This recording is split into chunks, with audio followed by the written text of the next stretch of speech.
တရင်ဒီမှာနေစင်နဲ့အမြခေါင်းကြီးပိုင်းကနေပါနေတဲ့အမေရိကန်နဲ့အီရန်တို့ကြားကအလွန်ကိုတင်းမာလာတဲ့ပထဝီနိုင်ငံရေးပဋိပက္ခကြောင့်ဒီနေ့ကျွန်တော်တို့လေးလာကြည့်ကြပါမယ်။တကယ်ကိုကဘာကြီးတစ်ခုလုံးကစောင့်ကြည့်နေရတဲ့အခြေအနေကြီးတစ်ခုပေါ့။ပြီးခဲ့တဲ့လတွေအတွင်းသမ္မတထရမ့်အစိုးရနဲ့အီရန်နိုင်ငံတို့ကြားအကြီးကျယ်ထပ်ပွားနေတဲ့အမြင့်ဆုံးဖျားပေးမှုတွေနောက်ပြီးစီးပွားရေးပိတ်ဆို့မှုတွေကြောင့်အသေးစိတ်ရှင်းလင်းတင်ပြသွားပါမယ်။ကဲဆက်လိုက်ကြအောင်။ အဓိကကြတဲ့ပဟီလီကြီးအခုနဲ့စတင်ချင်ပါတယ်စဉ်းစားကြည့်အောင်နော်ဘာကြောင့်များဒီလောက်ပြင်းထန်တဲ့ပိတ်ဆို့မှုတွေကအထီရှာနိုင်တဲ့အခြေအနေတစ်ခုကိုမရောက်လာသေးတာလေတိတ်ဆိုးမှုတွေများပြားလာတဲ့ပုံကျဲတိုက်ခိုက်မှုတွေပြင်းထန်လွန်းတဲ့စီးပွားရေးပိတ်ဆို့မှုတွေကိုအီရန်နိုင်ငံပေါ်အဆက်မပြတ်ပြုလုပ်ထားပြီးမယ်လို့ဝါရှင်တန်လိုချင်တဲ့အယော့ပိတ်မှုမျိုးကိုဒီရန်ဘက်ကယနေ့အချိန်ထိလုံးဝမလုပ်သေးပါဘူးဘာကြောင့်ဒီလိုဖြစ်နေရတယ်လဲဆိုတာကိုအခုရှင်းလင်းတင်ပြချက်မှာအတူတူချီရခံကြည့်ကြပါမယ်အခြေအနေကိုပိုပြီးရှင်းလင်းသွားအောင်ဒီအချက်ကိုတေးသေးချာချာကြည့်လိုက်အောင်ပါအမေရိကန်အစိုးရရဲ့ရည်မှန်းချက်နဲ့အီရန်ရဲ့ရည်တည်ချက်ကြားမှာကွာဟမှုကတကယ့်ကိုကြီးမားလွန်းလာပါတယ်အမေရိကန်ဘက်ကယူရေနီယံတန့်စင်မှုအစီအစဉ်ကိုလုံးဝရပ်တန့်ဖို့နဲ့အပြည့်အဝလက်နက်ချဖို့တောင်းဆိုထားတာပါဒါပေမဲ့တစ်ဖက်မှာတော့အီရန်ဘက်ကယူရေနီယံတန့်စင်ခွင့်ဟာသူတို့ရဲ့အချုပ်အခြာအာဏာပိုင်ဆိုင်ခွင့်ဖြစ်တဲ့ဒါကြောင့်လုံးဝအလျော်ပဲဆွေးနွေးစရာအကြောင်းမရှိဘူးလို့တင်းခံထားပါတယ်ဒီအချက်ကပြဿနာရဲ့အကြီးမားဆုံးအရင်းမြစ်ပါပဲအခုဆက်လက်ပြီးလက်လောက်တတိတွေမှာမြင်တွေ့ခဲ့ရတဲ့အခြေအနေတွေကိုအချိန်ကာလလိုက်ပြန်ကြည့်ရအောင်လွန်ခဲ့တဲ့2လလောက်ကစပြီးဘုံကျဲတိုက်ခိုက်မှုတွေနဲ့ပိတ်ဆို့မှုတွေအပင်းအထန်စတင်ခဲ့ပါတယ်ပြီးတော့လွန်ခဲ့တဲ့ရက်သတ္တပတ်အနေငယ်မှာပဲအမေရိကန်ရဲ့တိုက်ခိုက်မှုကြောင့်အီရန်ရဲ့အမြင့်ဆုံးခေါင်းဆောင်အယ်လီခါမေနီတည်ဆုပ်ခဲ့ရပါတယ်ဒါဟာနိုင်ငံတကာတတိမျက်နှာဖုန်းတွေမှာအကြီးကျယ်ဟိုလီတီကျော်ထိခဲ့တဲ့ကိစ္စပါလက်ရှိအချိန်မှာတော့သူ့ရဲ့တားဖြစ်သူမူရှတာဘာခါမေနီကအရရကိုစက္ကန့်ခဲ့ပါတယ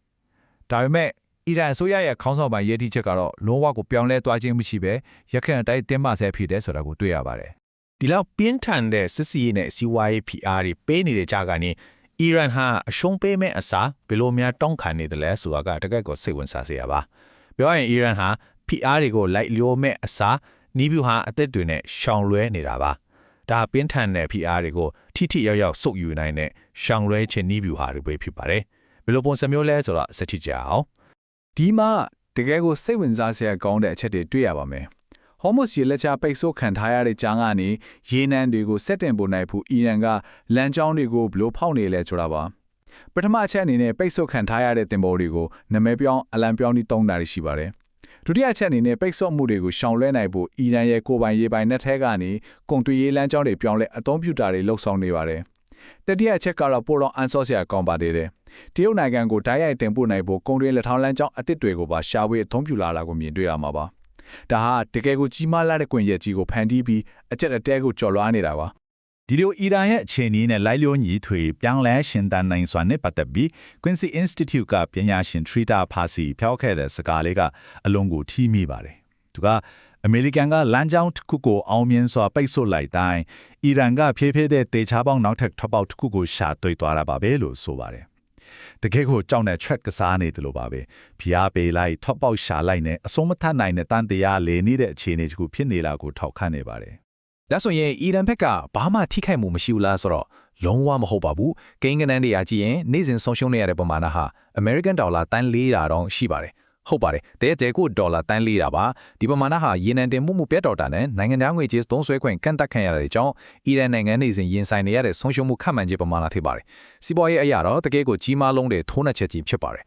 ်ကဲဒီလောက်ကြီးမားတဲ့ဆုံးရှုံးမှုတွေရှိနေတော့အစိုးရရန်တရားကြီးကဘာလို့ဆက်လက်ပနေနိုင်တာလဲအဖြေကတော့နောက်ွယ်ကမောင်ခိုလန်းကျောင်းတွေနဲ့ Islamic တော်လှန်ရေးအစောင့်တပ်ဖွဲ့ခေါ် IIGC ရဲ့တီချာလွတ်လပ်တဲ့စီးပွားရေးကွန်ရက်တွေကြောင့်ပါပဲတခြားသောရေနံဝင်ငွေလမ်းကြောင်းတွေကနေဒေါ်လာဘီလီယံချီပြီးရနေသေးတယ်လို့နေဆက်ဖြတ်ကျော်မောင်ခိုကွန်တွဲမှုတွေကိုလည်းအကြီးအကျယ်အားထားနေရပါတယ်ဒီမှာအဆိုးဆုံးအချက်ကတော့ဒီလိုစီးပွားရေးအကျက်တဲတဲ့ဒဏ်ကိုအစိုးရရန်တရားမခံစားရခင်မှာတာမန်ပြည်သူလူထုကအရင်ဆုံးအလူးအလဲခံစားနေရတာပဲဖြစ်ပါတယ်ဒီအချက်ကဘာကိုရှင်းရှင်းလင်းလင်းပြသနေတယ်လဲဆိုရင်တရားဝင်နိုင်ငံတော်ဘတ်ဂျက်နဲ့စစ်တပ်ရဲ့ဘဏ္ဍာရေးကြားကကြီးမားတဲ့ကွာဟမှုပါပ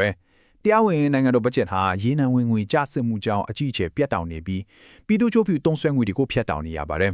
်ဒါပေမဲ့တစ်ဖက်မှာတော့ IRGC ရဲ့ဘဏ္ဍာရေးကွန်ရက်ကတရားမဝင်ကွန့်တွယ်မှုတွေကနဲ့ဆင့်အပြည့်အဝအကာအကွယ်ရနေပြီးစစ်တပ်နဲ့လုံခြုံရေးရန်တရားတွေကတော့ပုံမှန်တိုင်းဆက်လက်လက်ပတ်နေနိုင်တာကိုတွေ့ရပါတယ် ဒီလိုလုံးဝအလျော့မပေးတဲ့အီရန်ရဲ့ယက်တီချက်ကို Carnegie Endowment ကသူတည်သည့် Aaron Davis Miller ကအခုလိုသုံးသပ်ထားပါတယ်။သမ္မတ Trump ဟာညီနိုင်ရရမယ့်အီရန်နိုင်ငံက Desi Rodriguez မျိုးကိုမျိုးလင့်ခဲ့ပုံရပါတယ်။ဒါပေမဲ့တကယ်တမ်းသူရင်ဆိုင်နေရတာကအီရန်နိုင်ငံကကင်ဂျုံအမျိုးဖိနေဖို့မရပါတယ်တဲ့။ဆိုလိုတာကတော့အမေရိကန်အစိုးရအနေနဲ့သူတို့ထင်ထားလို့မဟုတ်ပဲဘယ်တော့မှအလျော့မပေးမဲ့ခက်ထန်တဲ့ဆွေးနွေးဘက်ကိုရင်ဆိုင်နေရတယ်ဆိုတာကိုမိမောင်းထုတ်ပြလိုက်တာပါပဲ။